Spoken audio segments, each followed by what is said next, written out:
ನಮಸ್ಕಾರ, ನಿಮ್ಮ ನಿಶಾಗೋಳೂರ್ ಬೆಂಗಳೂರಿನಿಂದ. ಇವತ್ತು ನಾನು ಜಕ್ಕೂರ್ ಲೇಔಟ್ ಫಕೀರ್ ಕಾಲೋನಿಯಲ್ಲಿ ಇದ್ದೀನಿ. ನೀವೆಲ್ಲ ನೋಡ್ತಾ ಇರ್ಬೋದು. ಇಲ್ಲಿ ಇವತ್ತು ಬೆಳಗ್ಗೆ 6 ಗಂಟೆಯಿಂದ ಸರ್ಕಾರದವರು ಸುಮಾರು 300-400 ಬಡವರ ಮನೆಗಳನ್ನ ಡೆಮಾಲಿಷ್ ಮಾಡಿದ್ದಾರೆ ವಿತೌಟ್ ಇನ್ಫಾರ್ಮೇಶನ್.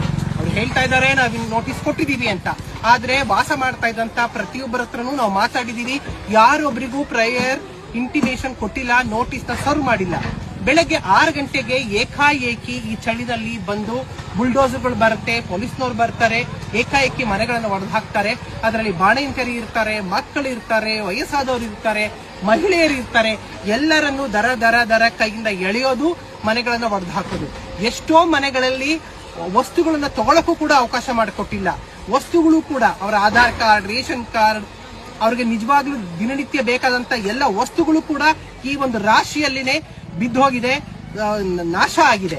ಇವತ್ತಿನ ಸಹ ಬೆಳಗಿನ ಎಷ್ಟೋ ಜನ ತಿಂಡಿ ತಿಂದಿಲ್ಲ, ಊಟ ಮಾಡಿಲ್ಲ. ಇವತ್ತು ರಾತ್ರಿ ಎಲ್ಲಿ ಮಲಗಬೇಕು ಜನರು? ನಿಜವಾಗ್ಲೂ ಸರ್ಕಾರ ಏನ್ ಮಾಡ್ತಾ ಇದೆ? ಇದನ್ನ ಇವಾಗ ಆಳ್ತಾ ಇರ್ತಕ್ಕಂತ ಸರ್ಕಾರ ಜನ ವಿರೋಧಿ ಸರ್ಕಾರ ಅಂತ ಹೇಳ್ಬೋದು, ಬಡವರ ವಿರೋಧಿ ಸರ್ಕಾರ ಅಂತಾನೆ ಹೇಳ್ಬೋದು. ಯಾವುದೇ ಆಗಲಿ, ನೀವು ಮನೆಯನ್ನ ಡೆಮಾಲಿಷ್ ಮಾಡಬೇಕಾಗಿದ್ರೆ ಅಟ್ಲೀಸ್ಟ್ ಮುಂಚೆ ಇಂಟಿಮೇಷನ್ ಕೊಡಬೇಕು, ಅವ್ರಿಗೆ ಬೇರೆ ಉಳ್ಕೊಳ್ಳೋಕೊಂದು ವ್ಯವಸ್ಥೆಯನ್ನ ಮಾಡಿಕೊಡ್ಬೇಕು. ಬಡವರ ಪರ ಸರ್ಕಾರ ಅಂತ ಹೇಳ್ತೀವಿ, ಎಲ್ಲಿದೆ ಮಾನವೀಯತೆ? ಸರ್ಕಾರ ಇಲ್ಲ ನಮ್ಮ ಪಾಲ್ಗೆ. ಹೇಳಿ, ಇವತ್ತಿನ ದಿವಸ ಎಷ್ಟೋ ಜನ ಮಕ್ಕಳು, ಚಿಕ್ಕ ಮಕ್ಕಳು, ಬಾಣಂತಿಯರು ಒದ್ದಾಡ್ತಾ ಇದ್ದಾರೆ. ನೀವು ನೋಡಬಹುದು ಇಲ್ಲಿ ಇರ್ತಕ್ಕಂಥವ್ರು ಎಷ್ಟು ಜನ ಒದ್ದಾಡ್ತಾ ಇದ್ದಾರೆ. 1 ತಿಂಗಳ ಮಗು ಇಟ್ಕೊಂಡಿರ್ತಕ್ಕಂಥ ಬಾಣಂತಿ ಬೆಳಗಿನ ತಿಂಡಿ ತಿಂದಿಲ್ಲ. ಕರುಣೆ ಅನ್ನೋದೇ ಇಲ್ವಾ ಇವತ್ತಿನ ದಿವಸ? ಬಿಬಿಎಂಪಿನವರು ಇಲ್ಲಿದ್ದಾರೆ, ಪೊಲೀಸ್ ಅಧಿಕಾರಿಗಳಿದ್ದಾರೆ, ಡಿಸಿ ಬಂದು ಭೇಟಿ ಮಾಡಿ ಹೋಗಿದ್ದಾರೆ. ಆದ್ರೆ ಏನ್ ವ್ಯವಸ್ಥೆ ಮಾಡಿದ್ದಾರೆ? ದುಡಿಯುವ ಜನರ ವೇದಿಕೆ ಕಡೆಯಿಂದ ನಾವು ಸ್ವಲ್ಪ ಜನರಿಗೆ ಊಟದ ವ್ಯವಸ್ಥೆ ಮಾಡ್ತಾ ಇದೀವಿ, ತಿಂಡಿ ವ್ಯವಸ್ಥೆ ಮಾಡ್ತಾ ಇದೀವಿ. ಆದ್ರೆ ನಮಗೂ ಲಿಮಿಟೇಷನ್ ಇರುತ್ತೆ.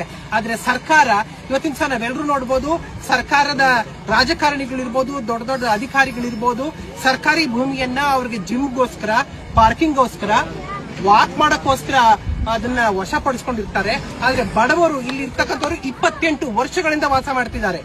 28 ವರ್ಷದಿಂದ ವಾಸ ಮಾಡ್ತಿದ್ದವ್ರನ್ನ ಏಕಾಏಕಿ ನೀವು ನೋಟಿಸ್ ಕೊಡದೆ ಡೆಮಾಲಿಷ್ ಮಾಡಿದೀರಾ ಅಂತಂದ್ರೆ ಮಾನವೀಯತೆ ಎಲ್ಲಿದೆ?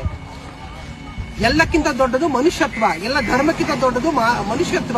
ಅದನ್ನ ಇವತ್ತಿನ ದಿವಸ ಮೀರಿದ್ದಾರೆ. ನಿಜವಾಗ್ಲೂ ಇದೊಂದು ದುರಂತ. ದಯವಿಟ್ಟು ಎಲ್ಲರೂ ಇದ್ರ ಬಗ್ಗೆ ನಾವು ಧ್ವನಿಯನ್ನ ಎತ್ತಬೇಕು. ಸರ್ಕಾರಕ್ಕೆ ಇವತ್ತು ನಾಚಿಕೆ ಆಗಬೇಕು. ಇವತ್ತು MLAಗಳು, MP ಗಳು, ದೊಡ್ಡ ದೊಡ್ಡ ಹುದ್ದೆಯಲ್ಲಿರ್ತಕ್ಕಂಥ ಅಧಿಕಾರಿಗಳು ನಾವೆಲ್ಲ AC ರೂಮಲ್ಲಿ ವಾಸ ಮಾಡ್ತಾ ಇದ್ದಾರೆ. ಮತ್ತು ಬಡವರಿಗೆ ಯಾವ ರೀತಿ ತೊಂದರೆ ಆಗ್ತಾ ಇದೆ ಅಂತ ನೋಡಿ ಜನರೇ. ನಮಸ್ಕಾರ.